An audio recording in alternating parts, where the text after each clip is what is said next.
তুমি আমি মন্তব্য করব। আমি কলকাতায় ছিলাম, সরাসরি এখানে আসছি, আমি জানিও না মন্তব্য করব। আমি এসব ব্যাপারে মন্তব্য করব না। আমাদের লড়াই ভাইপোকে জেলে পাঠানো, পিসিকে প্রাক্তন করা। আমাদের 250 শহীদ পরিবার আজকে বাগচায় বসে আছি বিজয় কুমার আত্মবলিদান দিবসে।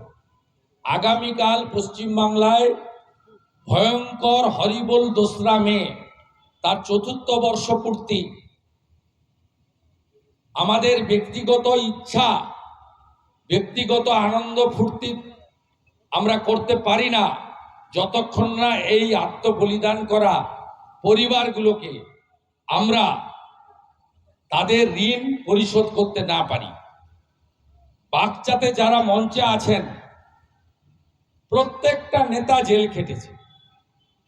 প্রসেনজিৎ জেল খেটেছে, সম্রাট জেল খেটেছে, উত্তম জেল খেটেছে, ধ্রুব জেল খেটেছে, পঞ্চানন বাবু জেল খেটেছে,